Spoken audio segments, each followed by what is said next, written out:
à tous, ravi de vous retrouver en ce mardi, oui 17 avril déjà, oui le temps file à toute vitesse, j'espère que vous allez bien, j'espère que vous passez une belle matinée. On est donc parti pour 50 minutes de pur bonheur, c'est parti. Souhaiter la bienvenue à mon invité du jour. Welcome Jérôme Louis, j'espère que vous allez bien installé. Merci. Bon, on va parler anthropologie, agence immobilière, vous allez voir ça va être passionnant. Et puis bonjour Éric de Horter, sans mon œil, donc tu ne l'as pas amené pour le coup. Non, pour l'instant, il n'est pas liquide. Tu m'en amèneras quand il fera vraiment chaud. On va passer tout de suite à la photo du jour. C'est une photo prise par Sabrine Castellucci et c'est à Creux-de-Cagnes. Une très très belle photo. Si vous aussi vous souhaitez partager des instants de votre vie, de paysage, de famille, enfin voilà, ce qui vous fait plaisir, vous n'hésitez pas à poster sur les réseaux sociaux de Provence-Alpes et de Côte d'Azur. Même si vous avez un habitat insolite, vous pouvez tout à fait le partager avec nous. C'est le cas de Jérôme Louis. Donc Jérôme Louis, vous êtes directeur d'agence, de l'agence Espace Atypique, et vous êtes également anthropologue. Alors, il y a quand même une question qui me taraude par rapport à votre métier. C'est déjà un métier, agent immobilier, on peut comprendre, mais alors un agent immobilier anthropologue, comment vous organisez votre métier? Parce que ça m'intéresse quand même. Je pense que toi aussi, ça t'intéresse, Éric. Vous aussi, je pense. Alors, en fait, j'ai eu la chance de commencer ce métier d'agent immobilier parce que j'étais anthropologue.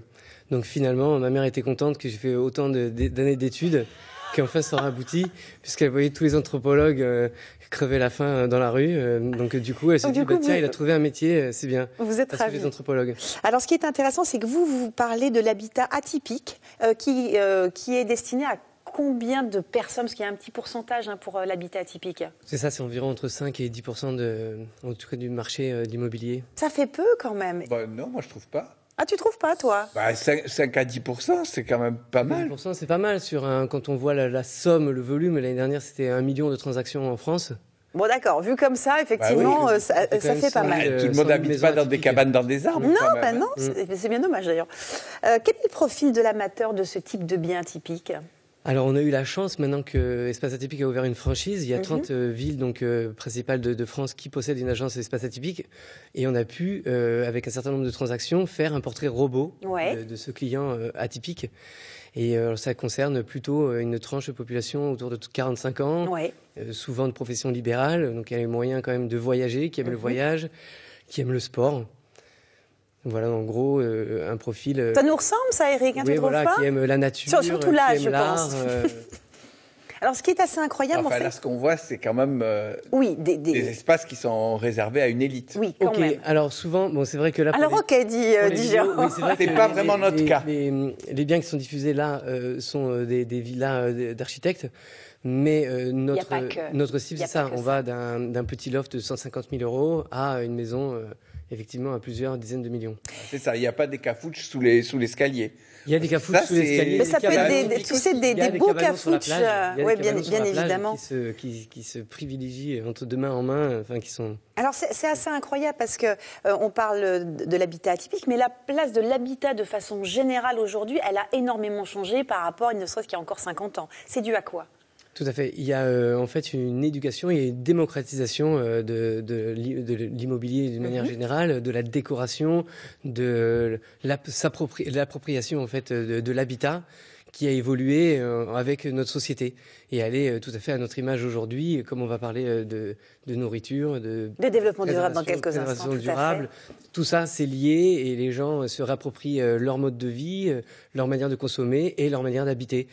Donc, ils ont accès à toutes sortes d'outils, de conseils déco, d'émissions spécialisées. Alors, justement, on parle des émissions spécialisées. On ne peut quand même pas parler immobilier sans citer Stéphane Plaza. Voilà, c'est ça. Qu'est-ce que vous pensez de Stéphane Plaza ? Eh bien, exactement. Stéphane Plaza a contribué complètement à cette démocratisation de l'habitat, en tout cas de s'approprier l'habitat avec nos propres goûts, en tout cas essayer de mettre en relation nos envies et les possibilités qui s'offrent aujourd'hui avec différentes le coût des travaux. Bien sûr, le fameux homestaging. Le homestaging, ou simplement une petite modification dans un environnement peut complètement transformer notre qualité de vie. En fait, lui, c'est un acteur qui est devenu agent immobilier. En fait, ce qui se passe, c'est que petit à petit, le secteur de l'immobilier est pris en main par des gens qui sont acteurs, anthropologues. Mais non, il est agent immobilier à la base. Non, il est acteur. Comment ça? Mais qu'est-ce que c'est que cette histoire? C'est un acteur qui a passé un casting pour cette émission Et il est devenu agent je voudrais qu'on immobilier. fasse une vérification, parce que ça m'intrigue ce que tu dis. Bah, il était invité sur France Télévisions et il l'a dit il a raconté ça ce week-end. C'est ça. Et alors chez Espace Atypique, on a tous des Vous parcours n'êtes pas atypiques. comédien, vous êtes bien anthropologue. Ça C'est commence ça. par un A, mais ce n'est C'est pas. Mais est-ce que c'est pas aussi un métier d'acteur que de vendre Alors, des tout à fait. maisons? Il y a une vraie mise en scène, c'est un décor, mais le décor est posé. Chaque sûr. maison a son propre univers et son propre décor dans lequel la scène se joue. Et la rencontre, amoureuse ou pas, il y a un coup de foudre ou pas. Enfin, nous, on a 90% de coups de foudre chez nous, parce que c'est quand même des biens à chaque fois un coup de cœur. Bon, on vient de me confirmer qu'Éric de Horter, ce que je supposais, parce qu'il ne se trompe jamais, Éric ça. de Horter. Donc effectivement, Je vérifie, mais mais très oui, mais bien c'est beau, renseigné, c'est beau. c'est ça. Tu es un grand journaliste. Nous sommes toujours en compagnie de Jérôme Louis, qui est donc directeur d'agence immobilière et donc anthropologue.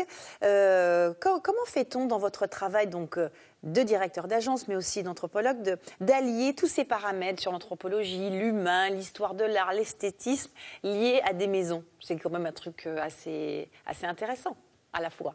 C'est ça, exactement. C'est-à-dire que c'est un métier, je pense, qui regroupe un nombre incroyable de données et de ressources et Ouais, bien d'outils. sûr. C'est-à-dire qu'il y a la psychologie, il y a bien sûr le droit de l'immobilier qui est fondamental. Et la France a créé le droit dans le monde, j'allais dire. Enfin, c'est vraiment la chose la plus lourde qui soit attachée au métier.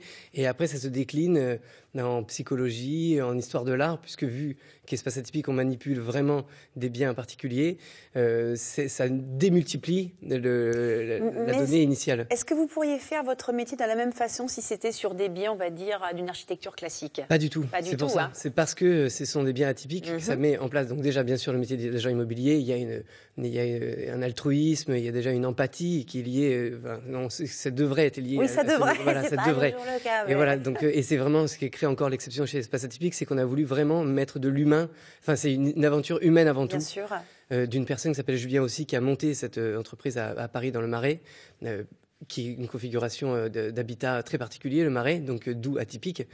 Et on a mis beaucoup d'humains dans cette histoire-là pour créer justement un environnement qui utilise, alors après, l'histoire de l'art, la déco, le design, Oui, ça veut dire que là, en fait, l'architecture. ce que vous proposez, ça va au-delà d'un simple habitat, d'un toit sur la tête, ça va aussi en lien avec nos personnalités Avec nos personnalités, tout à fait. et notre mode de vie. Et nos modes de vie et tous les biens que l'on commercialise sont déjà investis par une personne en particulier qui fait de ce bien un bien singulier Bien sûr. puisqu'il a été aménagé pour correspondre à une vision d'une personne à un moment donné avec un lieu. Est-ce que c'est... Un bon agent immobilier, il se doit de faire ça, de répondre à l'attente de sa clientèle. Bien sûr, c'est pour Qu'est-ce ça que l'anthropologie a apporté en plus? Alors, Ça veut dire, Jérôme, s'il repose la question, c'est que il n'a ça. pas eu la réponse. Oui, Non, non, non. mais il y a eu plusieurs questions. Ça, c'est encore une deuxième question. C'est l'anthropologie dans cette, Ouais, bien sûr. dans ce champ Dans ce de cadre-là. l'immobilier, dans ce cadre-là. C'est d'apporter en fait une compréhension du parcours de vie. On a chacun des parcours singuliers et l'anthropologie s'attache à des individus, bien sûr. Et alors c'est la seule partie, j'allais dire, des sciences humaines qui utilise 50% donc de la parole des gens qui sont concernés et 50% de théorie. Et on met tout ça en corrélation, c'est-à-dire qu'il y a vraiment une étude. C'est exactement, là, on pourrait prendre le cas de l'immobilier là aujourd'hui.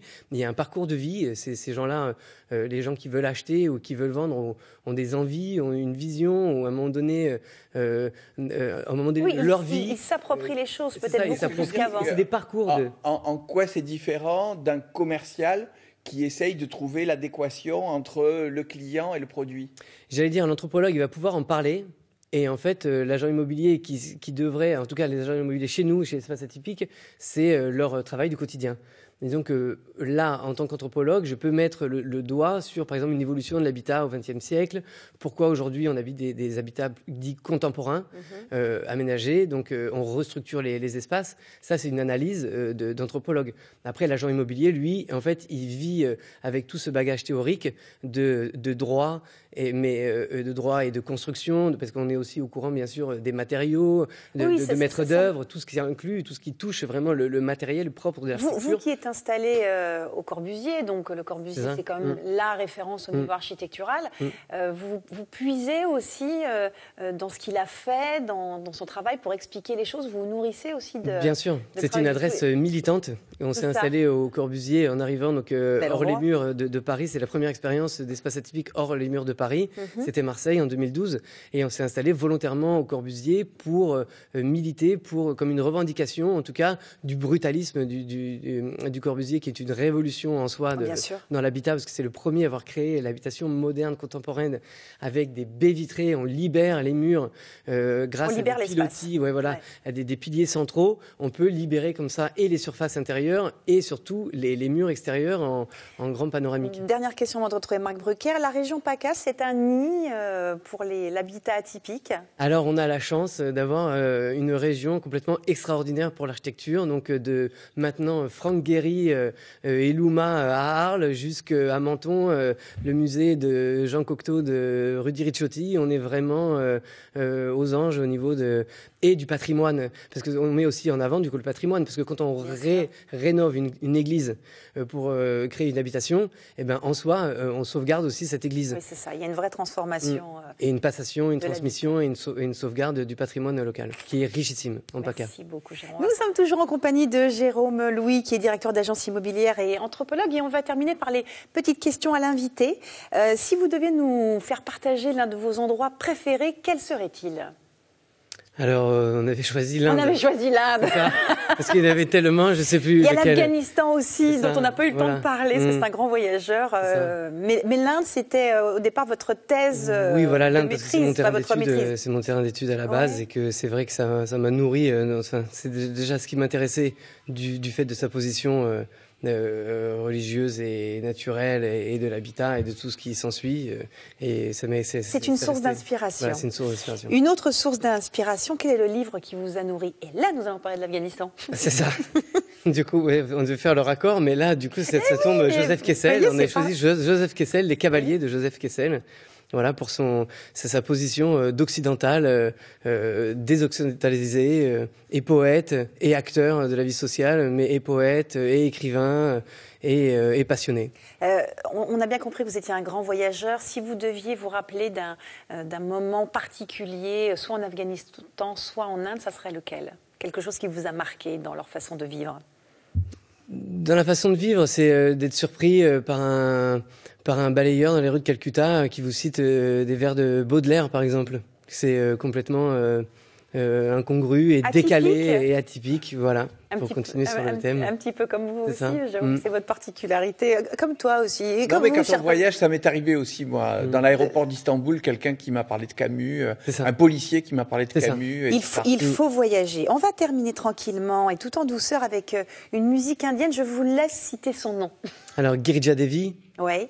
Qui est une grande musicienne indienne qui nous a quittés il n'y a pas si longtemps que ça. Et je trouvais que c'était bien, justement, comme introduction, et d'aller jusqu'au bout, écouter un raga, donc une formule. Et on va l'entendre, cette musique, qu'on n'entend pas. Où est-elle, cette musique? On voudrait bien l'entendre un petit peu. Qui est Bhairavi, celui du matin, parce qu'il y a une musique pour chaque heure de la journée. Donc ça, c'est pour le matin, donc c'est bien, la matinale. Gardez ça en mémoire, la musique du matin. Je vais demander à tous mes invités de me rejoindre.